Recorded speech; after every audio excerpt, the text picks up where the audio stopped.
Morning, y'all. Good morning. As promised, we are back with our Fitbang today. It is the second day of fall, and it's finally starting to feel like a fall day because yesterday it was hot as heck, and it was annoying. I'm a fall girl. I love the fall weather. It is my favorite time of year, and I'm liking the cooler weather. You can get a lot more done. We were outside, like, trying to get some soil replacement for the garden, and just being out there trying to dig and stuff, it was a lot. But, you gotta get done what you gotta do. And Emma, it was like, we working hard out here to get stuff prepped for the winter. Why don't we go into town, get some dinner, come back? So while I was listening to Frenchie in the car and stuff, and then when I got home, I started chatting, I realized that life is good. No matter what people try to say, no matter what people try to do, I'm good. I got my skull leggings on today because one of the best fall holidays is about to come up, Halloween. So let's get this started because, yeah, when I woke up, because I got up at 7:30 like I do every morning, no matter when I go to sleep, because I stayed up to about 1 recording that thing to talk about What's the Dirt's apology and the little bit of manipulation that I felt in his apology. The whole idea that somehow him leaving instead of being better would, I don't know. I feel like a lot of people don't understand certain tactics that some people do to make it seem like they're the victim when they were out of pocket with their racism. But, if he does really leave, it's sad that he can't grow and use his voice to do better. But maybe we're better off without him because he kept using the excuse that, well, I didn't know it was insensitive as what? Ignorance is not an excuse for malice, man. So, it is what it is. But getting back to the topic, I know some of you came here to hear me talk about. Yes, I heard.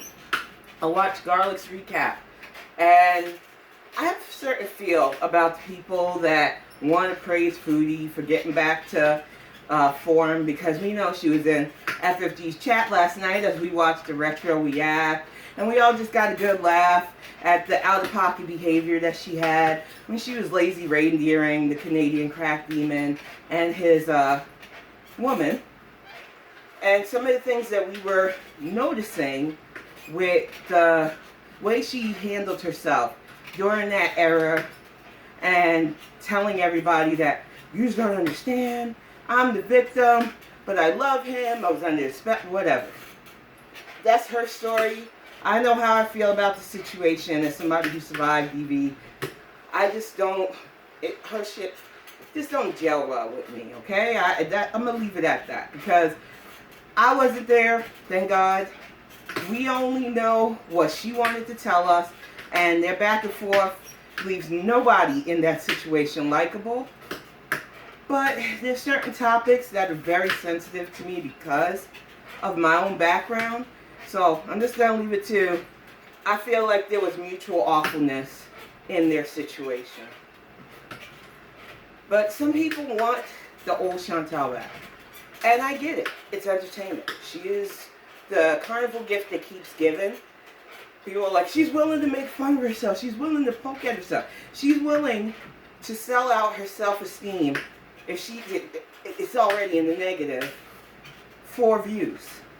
And the encouragement for her to go backwards instead of forwards and into a better place is what fucks me up every time.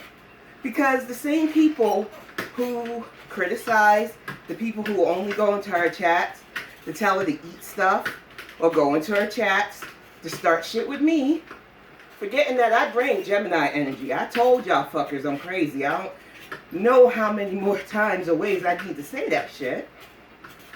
But you get mad at those people that literally stir her up to get her blood pressure raised, to raise her caloric and sugar intakes with their trolling.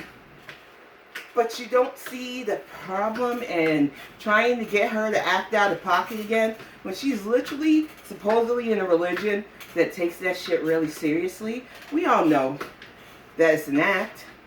I mean, it doesn't take a genius to realize that while she thinks she's portraying the Muslim faith as a revert in the right way, she even knows she's not. Dirty abayas, dirty hijabs, carrying herself to where more people talked about her pooping herself last week than I cared for. That's why I tried to take a break, y'all. It's getting to be a lot. Because it goes against all the stuff I was raised to believe, to behave. It's not just female training, as some people want to call it. It's just home training, manners. I wouldn't want my son or my husband behaving like that in public either. And I sure as heck, especially since my husband's very deeply religious, think he would not want me behaving a certain way on camera, like farting myself, oversharing intimate stuff. So while I wasn't mad at the whole, I'm going to keep certain things private at first, it comes across as you, if you could, you would spill those beans. And sometimes you need to learn that when you're trying so hard to prove something in your life, especially with people who just know you as a liar, who have questionable antics documented for 8 years, it's best to say less. Let people speculate. Let them say whatever the fuck they want about you. Because at the end of the day, you're not here to convince people of your truth if it's actually truth. But because Chantel has lived her life online for so long and craves validation, craves sitting with the people who scorn her, she has more attention towards bitches like me who, I'm upfront. I don't like your antics. I don't really know you not to like you because you're like silly putty. You adapt to any situation you're in, especially depending on your partner. You were the wild child when you were with the Canadian crack demon. You wanted to be that bad girl. I don't care what anybody says. I'm going to do what I want. I'm going to do what I do. And that backfired on you. Now you're with scats, and oh, I'm trying to be pious. I'm going to ignore all the red flags again until it conveniences me when he finally realizes that the ends don't meet the means. You literally defended that man, calling you a freak of nature, saying waddle waddle, telling you that he is going to be on you about what you order with your money, and that he's building you a gym when you live in a building with a fucking gym. And the whole excuse, well, she kept telling me her social anxiety. Nobody's in that fucking gym when you go. Nobody is. You could be doing better, but everybody wants you to do your worst. And I don't know what the different reasons are, be it entertainment, be it they just don't like you for good reason. But it all will lead to the same end. Because you are not in a healthy state. And that's why I refuse to praise the going out video you just recently did. Because while some people are like, well, at least she's finally getting out and getting on a scale that cannot hold the size you're at, and everybody wants to make the excuses, and I keep saying, I know as a short woman, as somebody who caps out at 5'3", and then heels can maybe get to 5'4", because I take that 5'3", I'm probably more like 5'2". The point is, any excess weight is going to look more on a short girl. I learned that the hard way when I was 500 pounds. But you keep ignoring the fact that she keeps calling herself the same weight, if not under sometimes, when she first got to Kuwait. And like you tried to colonize my phrase, honey, we have eyes. We can see. There is no fucking way that's the case for you. But you keep going on. And you keep snapping at those who are doing the thing because it's not just about the physical appearance. I've already made peace that even when I get to my goal weight, because of the loose skin that I have, that sometimes hangs down, even though I'm going to be hopefully switching to floor yoga soon, so I can work my legs better, work my stomach better, and try to shrink it up some. I'm always going to have the loose skin pouches, maybe the loose skin arms if the weights, when I do another upgrade Get my doctor's permission soon for that. The fact of the matter is, I'm never going to fully escape the damage that I did to myself because I refuse to get myself cut open again for skin removal surgery. And I think it'll keep me in line if I ever fall out of place again with food. That's just my mental way of coping with this. I think the problem I have with you is that you no longer care to try. And you no longer want people around you that show concern. Users literally are walking on eggshells in your chat with their suggestions, with trying to help you out, because you don't want that. You only want people who will tell you what you want to hear. You only want people who will say to you, hey, it's okay if you binge eat 2 bags of popcorn, lie about your first meal with the Cheesecake Factory stuff. You tend to think that it's okay to have these kind of enablers and get mad at assholes like me who called them out, and I'm not gonna walk back what I said about them. There have been plenty of Beezers who in your chat let it be known both their status. Point blank, I don't care. Wasn't here to make friends in the first place, and if anybody who watches me now got upset at what I said about her Beezers and wanted to bounce, I can't stop you. The thing is, when you've got people who they want to see you here, not just because they like your antics, but because they care. They've been with you almost a full 8 years, if not all the way so, for some of your mods. And they're so afraid to tell you the real concerns they have about your health and everything because they don't want to get blocked. They don't want to lose that adjacency to you. That's sad. You don't want no accountability, no pushback, and you're doing the same shit over and over again. Oh, when I get back, I'm going to cook again. I'm going to exercise. I'm going to get a routine. Really, bitch? Really? Because that sounds awfully familiar for somebody you don't watch, or somebody you only watch do others. Because I would love it if you would really develop a routine. Get up every day, each morning at the same time, and put yourself first. Wash your face. Brush your teeth. Take care of Julia. Have a small breakfast. I mean a breakfast that you would probably think is just a snack. Get your ass moving, whether it's 10 minutes of walking around your apartment, back and forth, in a nice repetitive motion, or the gym that Scats is building for you. Start at 10, bump it to 20, get to 30. Little by little, build that actual stamina that you lack up again. But we know this isn't going to happen, Chantal. Even my ass knows your cycle by now. And for some reason, that cycle keeps going crazy. Like, I thought it was a joke when I first started to, research you about the Chantal cycle. The defiance that you show when you are faced with serious health issues. Diabetes is nothing to sleep on.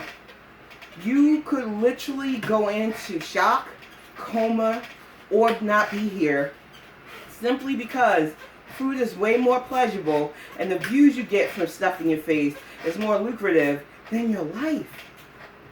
And you can say what you want about bitches like me who are mean. I come from a place where I was super in the dangerous way. And I'm not acting like I'm not still fat, because I know that's the shit that's going around, which is dumb. I look at myself, duh. But as somebody who is so close to immobility, so close to just being literally bedbound, and realize I didn't want that for me. I didn't want that for my family. I didn't want a fucking caretaker. I take care of myself. I can't imagine doing this to myself on purpose at this age, or giving up at this age, because you love to say that 40's old. I know back in the day 40 was old, but considering that some people can live to their 90s and beyond, you're barely halfway there, heifer. And with the amount of shit you've done to yourself with both illicit substances and food, maybe you are feeling that you won't be here long. That's why you don't truly plan for your future with SCAT. That's why you take from others, like me, talking about, oh, we just want to live in a remote area because Salah's like me too, and, you know, we just want a piece of land where we can live. I can't do it. You don't understand. I get that you more than likely have social anxiety. All big people have it in some way or form. You probably even do have serious mental health issues. You just don't get the help, so you're not clinically diagnosed. But what you cannot do is just parrot the stuff that I put the work in for and act like it's so easy. None of this shit was easy. Losing weight isn't easy. Saving and scrimping isn't easy. Living out here away from town where you have to strategically shop, grow your own food, protect your stuff, that's work. And if you're not willing to put in the work, you move into a remote area, especially in Kuwait, will be a death sentence for you. So stop it. Because I don't care what anybody says about who's obsessed with who. At this point, when you are literally using my fucking life talking points, but you're not putting them into action, to me that is more insulting than any fucking joke anybody can make about what I do with these Fitbangs. Because it feels like you hear the message, but you don't really hear the message of not giving up, of not letting your desire to eat and feel filled from that overweigh your desire to still be here, get healthier, and develop a positive relationship with food. I know exercise sucks. I know it can be very hard when you're a short girl with a lot on your frame. And no, I do not believe she's 360 pounds. I really think people need to stop engaging in that delusion of hers, because the first step to weight loss always is acknowledging the size you're at. That's why that My 600 Pound Life is always so popular, because we watch people get the real on their weight. And sadly, amongst us, the denial of our size can be a real problem. When I was 500, I knew I was big. I knew I was super big, especially for my height. But I didn't want to look into it. I didn't want to admit it at first. I wanted it to just go away. And it doesn't work that way. You have to put in the work. And like I said, if it was easy, everybody would just be able to do it and pop. All the weight gone. But it ain't about being easy. It's about taking a goal and getting to it in spite of the hardships, because the hardships will make the end results so much more worth it. When you finally are able to get on the regular scale and see a number that you knew you worked hard at. When you're able to get in the clothes that you knew a year ago there was no fucking way. When you're able to walk more, talk more, exercise. That's the shit that you should be looking forward to, Chantal. Not the next menu. Not the food you're going to cook when you get back. Not going to different countries just to eat 7-Eleven and mall takeout. If it had been anybody else in this space, I might have felt sympathy. Because most people see you as a cautionary tale. Others see you as a clown. And I often wonder how you really see yourself. Because you'll give little tidbits talking about how you're apathetic, you're depressed, you need your beezers to keep you company, be your therapy. We're watching in real time your self-destruction. And it isn't fun. It isn't fun because a lot of us who have been there, who are still on our own paths to better health, we see parts of ourselves that we fight so hard to shed. We see that time where things get rough and it's like, I need comfort. And instead of getting comfort and talking to somebody or doing something constructive, you go to that plate of food. We see that old side of ourselves that we're in denial, that we were doing too much. We see the person that never cut out things that were too salty or too sugary because, hey, it's just a little bit, right?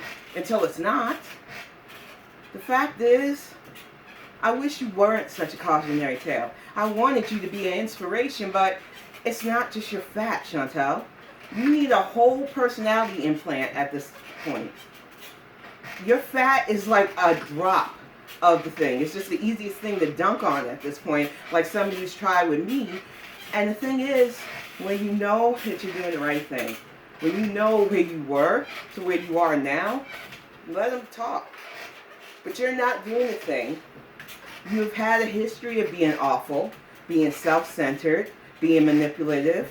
And no matter how much you try to walk it back or change the narrative or act like, well, that was the old me, I'm this new pious revert, and why don't you believe me as I fart on camera, as I shart on camera, as I say I'm going to change my life and pray to Allah when I was sick 3 months ago, and then go right back to doing what you do because you have nothing else.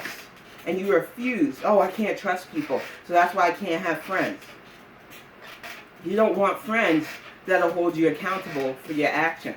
You only want doormats, like a backup sandwich in Canada, who will continue to defend you, even as he has said that if you do pass, he doesn't want to miss your funeral because even he understands the path you're on. And whether you like it or not, he will be devastated to lose you. That man loves you. He's probably the only person in your life that has ever shown you true love. And you treated him like garbage because you would prefer your love language to be somebody calling you a buffalo, like the Canadian crack demon, or a freak of nature, like this current degenerate. And it just floors me that you could look somebody who was with you for years, who knew you, all the ins, outs, bads, good, ugly side of yourself, and still say, I will be there for you. I have your back, and toss him to the side like garbage for a fake-ass relationship in a country that you didn't learn the language, that you really don't trust or indulge in the culture or traditions properly, all to show people that somebody younger, allegedly handsomer, claimed you. I don't understand you. You had blessings, Foodie. You just was too stupid to understand those blessings when you had them. You had a car. You had a place with your best friend who, like I said, loved you unconditionally. You had beautiful pets. You had a life that some people would have given their limbs for. But you didn't appreciate it. You threw it away for an illusion. And now that illusion is slowly suffocating you, and you don't care. Because for you, just being claimed by somebody that looks like Salah is enough. And that superficial is going to smother every bit of your energy. It already is.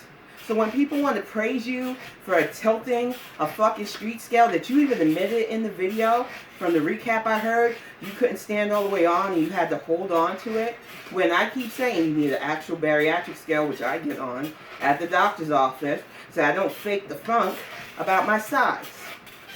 Point blank, when you keep feeding that delusion of yours, you are going to feed your demise.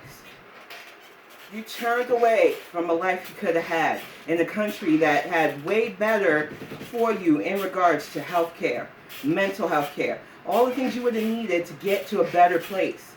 You shitted literally on the opportunity to make good money on YouTube.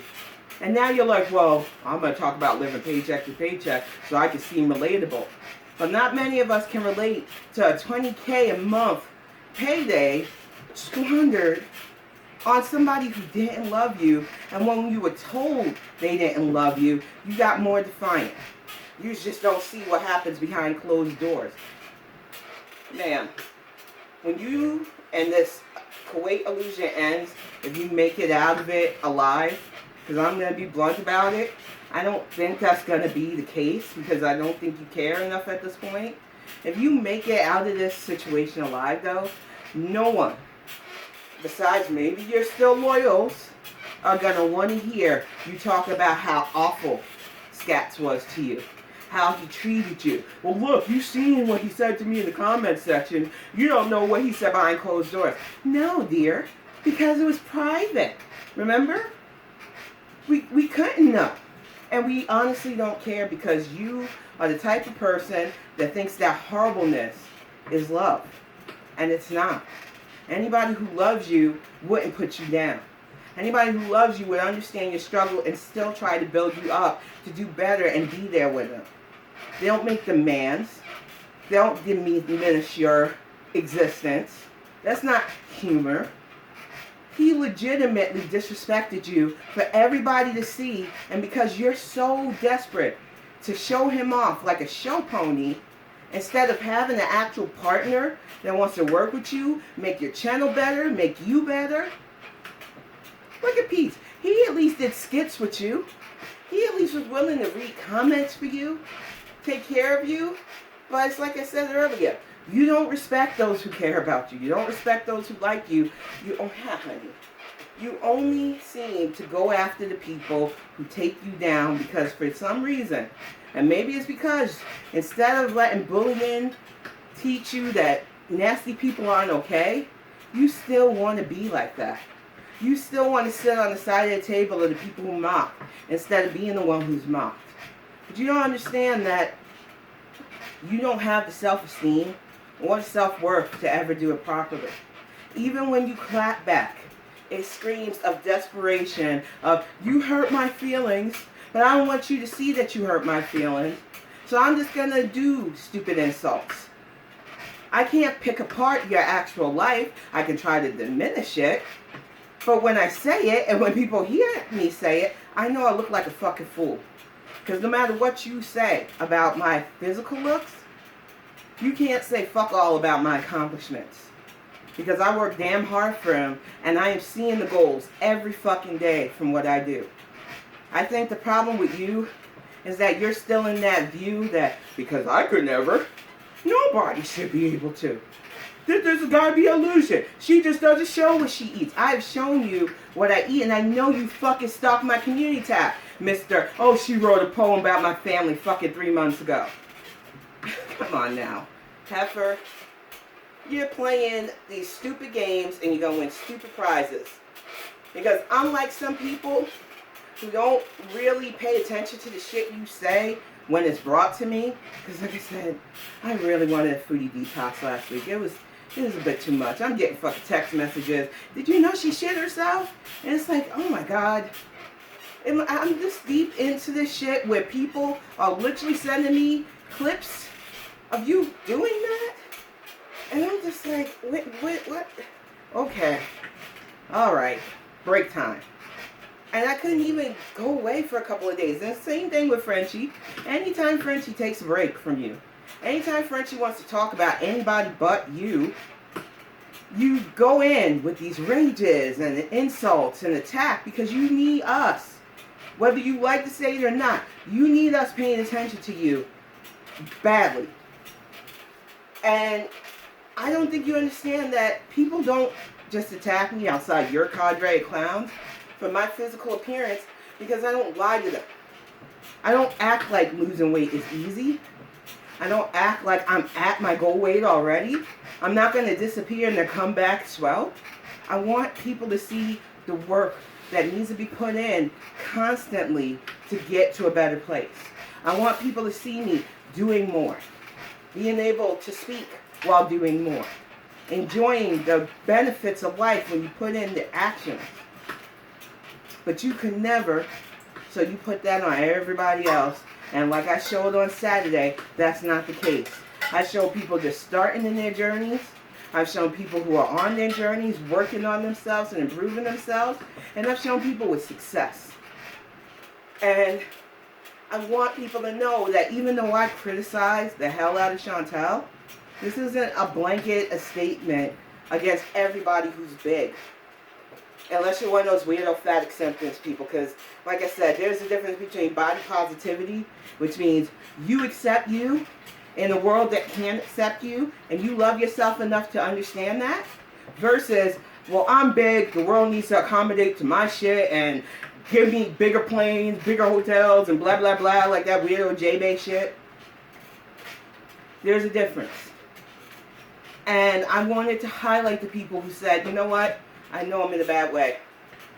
I know that this fat is trapping my body in a bad position, and I just want to be better. I want to do better. I want to live. And they're doing the thing.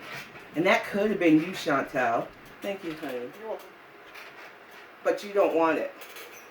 So you can say what you want about, it doesn't look like what she's doing is paying off, because that's your myopic view.